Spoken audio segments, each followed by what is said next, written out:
welcome back to Lex Reads. So in today's video, we are going to be talking about slave narrative books. Now, I don't think I have done a video just dedicating to this type of, genre or theme when it comes to reading.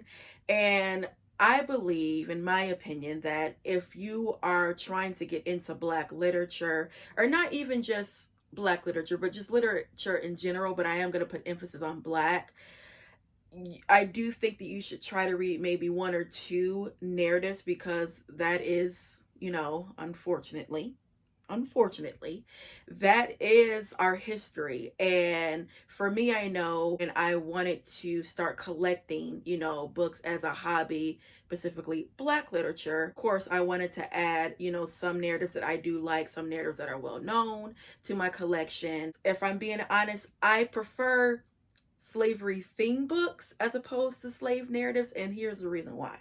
At least that I know for a slavery theme book, that although it has some facts, is a book that has fictional aspects, I know that at least like some of the characters are not real people. It's really hard to explain. Like, again, I know that slavery is real, but it's like, that main protagonist, she is not like a real figure, like a, Sojourner Truth or Harriet Tubman.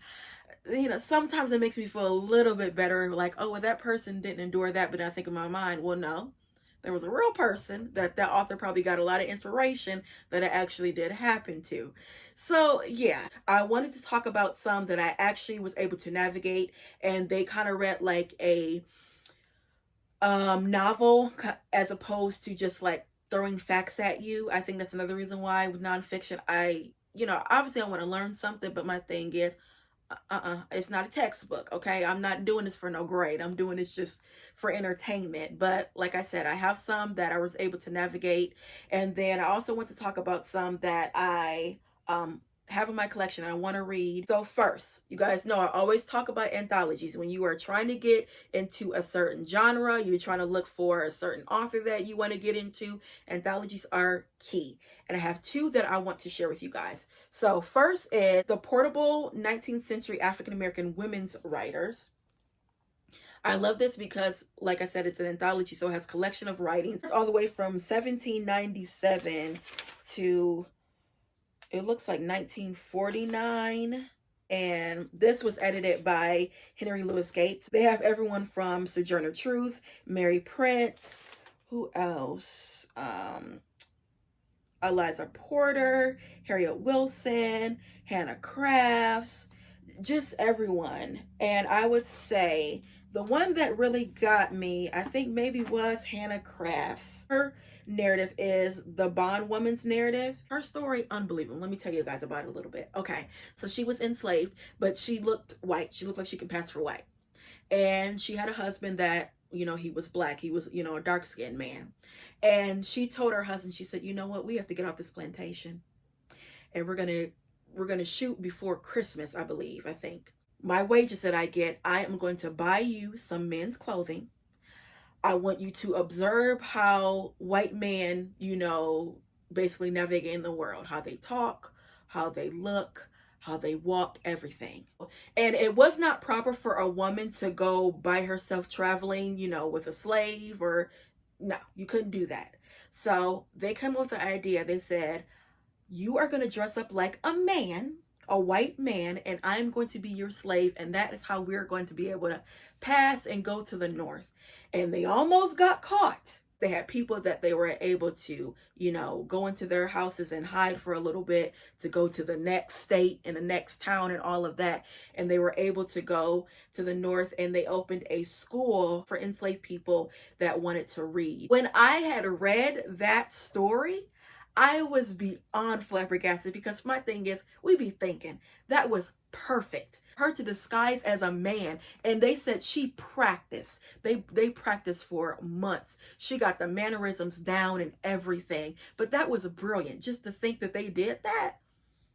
Oh my gosh. So that was one of the stories that was in here, and it was an excerpt, and because of that, I ended up buying the story and reading it. Loved it. And then another one that I really wanted to get is the Unsung narratives of African American slavery and abolitionists. And what I love about this collection, you guys, they have children's literature that enslaved people and free people, they read to their children, or children read the books. And when I tell you, when I first got this, I actually got a little teary-eyed. An enslaved child, if they could read, they were able to read this. I love the alphabet, and it has like A for abolitionist, a man who wants to free. B is a brother with skin or somewhat darker hue. And they have, little anecdotes and stories. So I would say these two anthologies are key if you want to, start reading slave narratives and just get the gist of it, because they have a lot to choose from.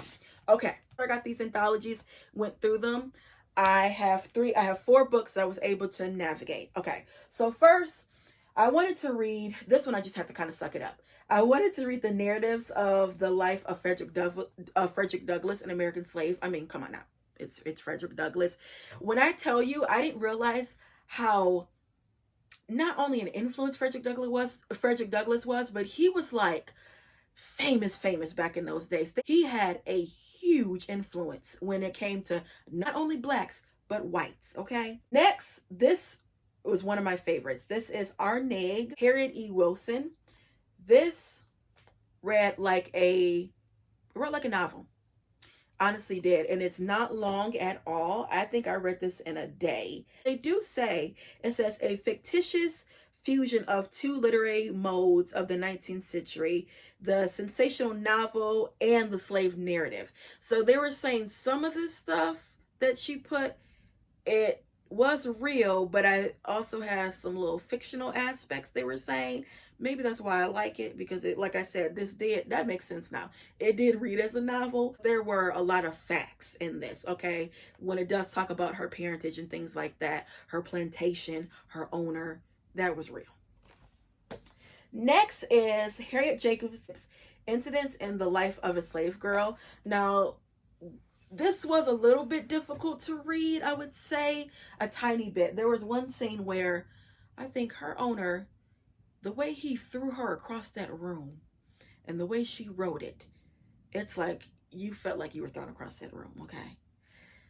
Yeah, that man was the devil. But the fact that she hid in like an attic for all those years, they would bring her children up to, she could see a little bit of them. I mean, again, we were thinking, and she was able to do that for years. Amazing. This woman, resilience is an understatement. And lastly is Elizabeth Kingsley, Behind the Scenes, or 30 Years a Slave and 4 Years in the White House. And I love this because she had the inside scoop. She also was in the circle when it came to Abraham Lincoln. She was a confidant and dressmaker of, what's his wife's name? What's Lincoln's wife's name? Y'all know Lincoln's wife's name. Mary Todd Lincoln, Lord. And Mary Todd, she struggled with mental illness. People kind of knew in the circle, but I don't think a lot of people knew in the public. And when she wrote this, she actually was excommunicated, ostracized and everything, and her store went down. She had a dress shop because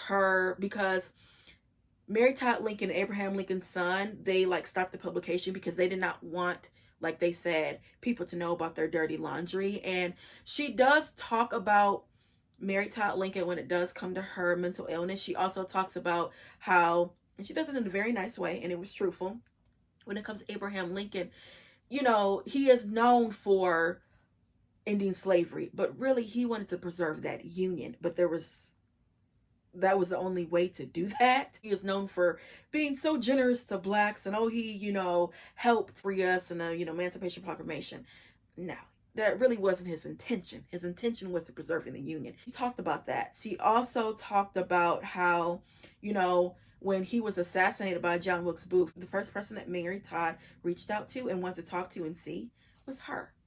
No one else, no family members, no sisters, no brothers, no kids. It was her, okay? And after this came out, they stopped talking. They kind of drifted away. But they did say Mary did reach out to her because Mary really did like her.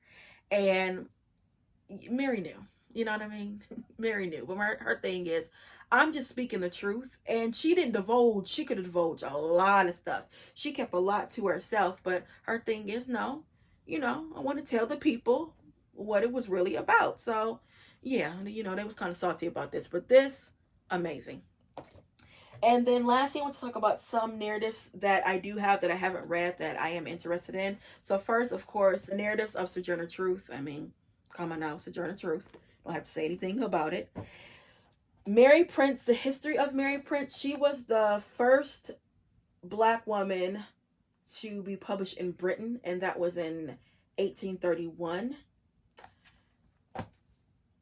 12 Years a Slave by Samuel, is it Northup? I have never even seen the movie, y'all. I remember when that movie came out, everybody and mama was talking about it. It was clearly Lupita won an Academy Award for her character. Haven't read it. And yeah, I was thinking I want to read this first and then watch the movie. I'm just seeing some clips and yeah. But I'm like, if I can take the whooping scenes from Roots and like the Sally Hemings, I think I could take that maybe. Next is the life of Josiah Henson. Josiah Henson, he was an inspiration for Uncle Tom's Cabin. And this man, he don't get his props. He walked him and his family walked from the South to Canada. He opened one of the first schools in Canada. I mean, just a pioneer in this right. You know how I learned about Josiah Henson? From the Jeffersons. There was, I think, the first season when Weezy's uncle, he was a former butler. He comes and, of course, George makes fun of him and, calls him Uncle Tom and all that. When he broke it down, I realized that's actually not a bad saying. It's almost, the way he put it was kind of like an honor to be an Uncle Tom. Like, you could never be an Uncle Tom because of the stuff that he went through. You would never be able to endure it, and only he was able to endure it. I'll put a clip up of that. So you guys, really quick, I end up losing the footage for the end of the video, but I wanted to show that clip that I was just talking about from the Jeffersons, and then of course I wanted to end the video. So again, thank you guys so much for watching this video talking about slave narratives and just the importance of it. So that's all I have for you guys. I'll be back with more Black Books. Bye. You like to use the words Uncle Tom a lot. Only when it fits. Do you know who Uncle Tom really was? Sure.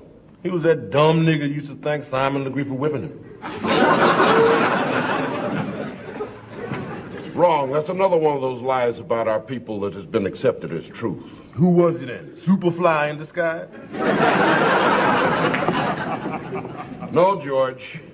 In real life, Uncle Tom was a slave named Josiah Henson, who escaped and walked all the way from Kentucky to Canada with his wife and children. And there he started the first manual training school for our people. Helped 100 slaves escape up north even before there was an underground railroad. He was a brave man, a great leader. And I'll tell you something else, George. I'd never call you an Uncle Tom.